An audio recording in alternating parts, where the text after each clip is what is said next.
ভালো খুব ভালো মানে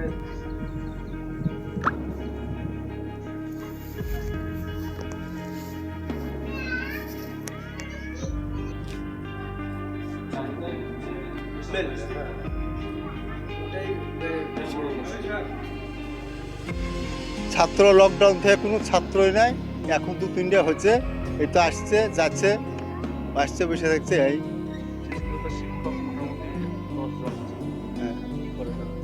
আসে যে বসে থাকে কি করবে, ওদের তো কোনো কাজ নাই, ছাত্র আসলে পড়াবে, না হলে ওই লোকরা বসে থাকে।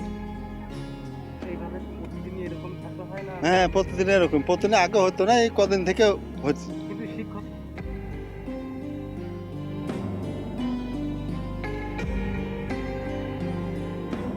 স্কুলে ছাত্রছাত্রী নেই বললেই চলে, অথচ রীতিমতো চলছে স্কুল। শিক্ষক রয়েছেন 10 জন, কিন্তু পড়ুয়ার সংখ্যা তা তো শূন্য। শিক্ষক শিক্ষিকারা প্রতিদিন স্কুলে এসে সবাই শীতের রোদ পোহান, গল্পগুজব করেন, তারপরে আবার সময় হলে বাড়ি চলে যান। মাস গেলে সরকারি বেতনের টাকাটাও গুনে গুনে নিচ্ছেন তারা, কিন্তু পড়াশোনা নইব চ। হ্যাঁ, এমনভাবেই চলছে মুর্শিদাবাদের ডোমকলের সারাংপুর হিতানপুর আলিয়া সিনিয়র মাদ্রাসা। স্কুলে গিয়ে দেখা গেল পরপর ক্লাসরুম ফাঁকা, চেয়ার টেবিল বোর্ড সব কিছু রয়েছে, শুধু নেই পড়ুয়া। তবে একটি শ্রেণীকক্ষে টেনে টুনে 5 জন খুদেকে পড়াশোনা করতে দেখা গিয়েছে। তাদেরকেও নাকি এদিক ওদিক থেকে নিয়ে এসে পড়াশোনা করানো হচ্ছে বলে জানাচ্ছেন স্থানীয় অভিভাবকরা। ছাত্রছাত্রী একদম হয় না, তবুও রীতিমতন চলছে স্কুল। রাজ্য সরকারের ঘোষণা মোতাবেক 2013 সালে অনুমোদন পায় ডোমকলের সারাংপুর হিতানপুর আলিয়া সিনিয়র মাদ্রাসা। এখানে 1ম থেকে 8ম শ্রেণী পর্যন্ত পড়াশোনা হওয়ার কথা, কিন্তু বাস্তবে তা একেবারেই হয় না, আর এই নিয়েই ক্ষোভ রয়েছে স্থানীয়দের। এছাড়াও শিক্ষক শিক্ষিকা নিয়োগ নিয়ে স্বজন পোষণেরও অভিযোগ উঠছে। নীরব সরকার, তিনি ওই স্কুলের প্রাক্তন শিক্ষক, তিনি বলছেন যে স্কুলটা খাতায় কলমে রয়েছে, কিন্তু এই স্কুলে কোনো স্টুডেন্ট নেই। অনেক পড়ুয়াই অন্য স্কুলে চলে গিয়েছে, তবে তাদের নাম রয়ে গিয়েছে এই স্কুলের খাতাতেই। স্কুলে শিক্ষক শিক্ষিকারা আসেন, তারা গল্পগুজব করেন, মোবাইল দেখেন, তারপরে বাড়ি চলে যান। স্বজন পোষণও হচ্ছে। স্কুল পরিচালন সমিতিতে যারা রয়েছেন তাদের আত্মীয়দেরকেই চাকরি দেওয়া হয়েছে। কি বলছেন নীরব সরকার, শোনাবো আপনাদের। এটা সত্যি এখানে কোনো স্টুডেন্ট হয় না, স্কুলটা টোটালি খাতা কলমে চলছে। প্রতিদিন তারা আসে, কিছু ছেলেমেয়েদের নাম এন্ট্রি করে রেখেছে, তো সেখান থেকে চলছে। কিন্তু এখন অ্যাডমিশন হয় আধার কার্ড দিয়ে, অ্যাডমিশন হয় সর্বশিক্ষা মিশনের পোর্টালে। সেটা ভালোভাবে ভেরিফাই করলে দেখা যাবে এখানে যেসব নামগুলো আছে তারা অলরেডি বিভিন্ন স্কুলে অ্যাডমিটেড আছে এবং তারা সেই স্কুলেই যাওয়া আসা করে। শুধু যেসব ছাত্র এখানে আসে তারা কি অন্য এই স্কুলে আসেই না, এই স্কুলে কোনো ছাত্রই আসে না। তারা অলরেডি মোটামুটি তারা নিজেদের মতো করে বাড়িতে আশেপাশে তো চেনা জানা আছে, ওই নামগুলো এন্ট্রি করে রেখেছে, সেটাই, আর কিছু না। আসে না কেন? কারণ স্কুল তো চলেই না, স্কুলের ক্লাস হয় না, কিছু হয় না, কোনো পরিকাঠামো নেই, স্কুলে ঝামেলা শেষ নেই, একাধিক ঝামেলা আছে, রাস্তা নিয়ে ঝামেলা আছে, টিচার নিয়ে ঝামেলা আছে, কমিটি নিয়ে ঝামেলা আছে। শিক্ষকরা প্রতিদিন আসে, তারা আসে বসে থাকে চলে যায়, ফেসবুক চালায়, ইউটিউব চালায়, ওই তো মোবাইলে চেয়ারে বসে থেকে বাড়ি চলে যায়, মানে বসে থেকে সময় কাটিয়ে বাড়ি চলে যায়। আর এখানে তাছাড়াও বিভিন্ন ধরনের ইস্যু আছে, সেই ইস্যুগুলোর জন্য স্কুলটা তো চলেই না, মোটামুটি 4-5 বছরের বেশি চলেই না স্কুলটা। আচ্ছা, বলছি এখানে মূলত কারা এখানে শিক্ষকতা করছেন? এখানে শিক্ষকতা করছে যারা প্রকৃত অর্গানাইজার, তাদেরকে বাদ দিয়ে সভাপতি নিজে জোর করে সেক্রেটারি এসেছে, তার যে আত্মীয় আছে, তার যে আত্মীয় স্বজন আছে তাদেরকে নিয়ে চালাচ্ছে।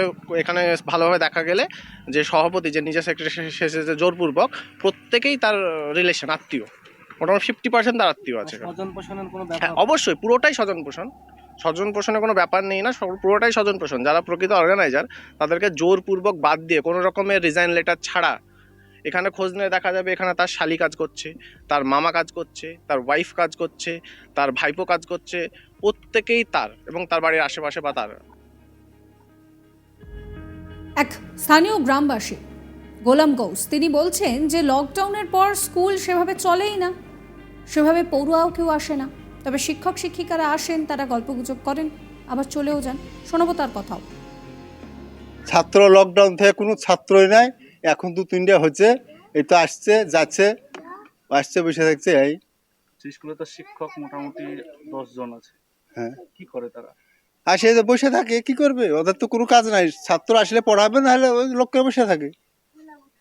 এইভাবে কি প্রতিদিনই এরকমই ছাত্র হয় না? হ্যাঁ, প্রতিদিন এরকম। প্রতিদিন আগে হতো না, এই কদিন থেকে হচ্ছে। কিন্তু শিক্ষক মানে আগে কি স্কুল বন্ধ থাকতো? আগে হ্যাঁ, স্কুল বন্ধই থেকেছে। শিক্ষকরা যেটা জানালেন যে প্রায় 200-র কাছাকাছি স্টুডেন্ট আছে, সেটা কতটা কি বলবেন? ও লকডাউন আগে ছিল, লকডাউন হয়ে আর আর ছাত্র নাই, কোনো মতেই ছাত্র নাই। মানে লকডাউনের পরে স্কুল আর সেইভাবে চলে না। শিক্ষকরা কি প্রতিদিন আসে? হ্যাঁ, শিক্ষকরা আসা দরকার, খাতা সই করতে হবে, আসবি তো।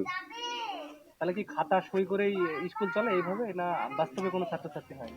ছাত্রছাত্রী যে আপনারা সবই দেখছেন, আপনারা নিজে চোখে দেখতে পেয়েছেন কটা ছেলে হয়, কি সমাচার আপনারা নিজে চোখে দেখতে পেয়েছেন। যদিও এই বিষয়ে ওই স্কুলের ভারপ্রাপ্ত শিক্ষিকার সাফাই, ডিসেম্বর মাসে পরীক্ষার জন্য সবাই স্কুলে আসে না। 22শে ডিসেম্বর রেজাল্টের পর সবাই স্কুলে আসবে বলেও তিনি দাবি করেছেন। খাতায় কলমে 195 জন ছাত্রছাত্রী রয়েছে বলে স্কুলের তরফে দাবি করা হয়েছে, কিন্তু বাস্তবে স্কুলে গিয়ে 195 জন ছাত্রছাত্রীর মধ্যে কারোরই দেখা মেলেনি। ভারপ্রাপ্ত প্রধান শিক্ষিকা তিনি বলছেন যে স্কুলে পড়ুয়া আছে, এখন পরীক্ষা শেষ, তাই সেই সংখ্যা কমেছে। রেজাল্ট বেরোনোর পর 22শে ডিসেম্বর থেকে তারা নাকি আবার আসবে। কি বলছেন তিনি, শোনাবো আপনাদের।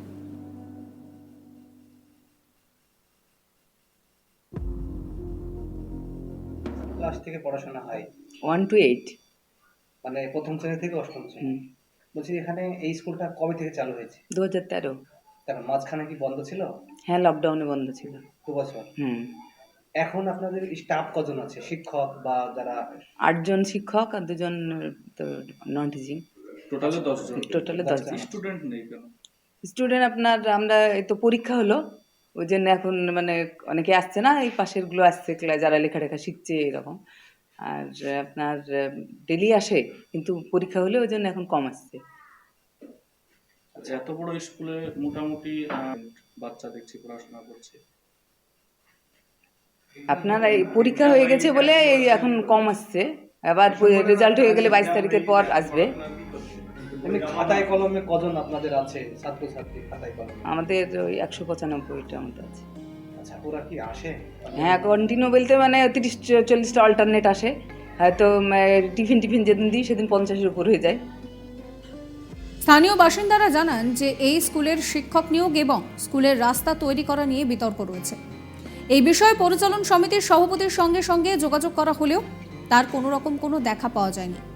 আব্দুর রশিদ তিনি বলছেন যে আমার জমিতে রাস্তা হয়েছে, বলেছিল আমার স্ত্রীকে চাকরি দেবে, কিন্তু কিছুই হয়নি। প্রশাসনের সাহায্যে আমার ইচ্ছার বিরুদ্ধে জোর করে আমার জমির ওপরেই রাস্তা করা হয়েছে। তিনি কি বলছেন, শোনাবো। রাস্তা বিলে কোনো উল্লেখ নাই, এমনি লিয়েছে, কোন জায়গায় লিনো তার কোনো উল্লেখ নাই। এখন চাকরি দিচ্ছে না, প্রশাসন দিয়ে জোর করে রাস্তা লিখে হলো। কোথাও অভিযোগ করেছেন? অভিযোগ বলতে গেলে আমরা শুনে করছি, এখন কি করবো।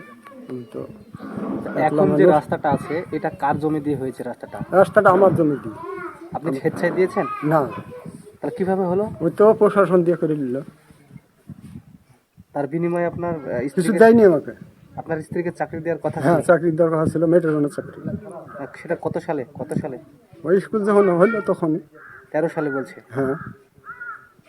তারপরে কিভাবে আছে ওই রাস্তাটাই তোরা জোর করে নিয়ে তোর ব্যবহার করছে। এই তো কিছুদিন হইলো, বোধহয় মাসখানিক হইলো রাস্তাটা দেওয়া।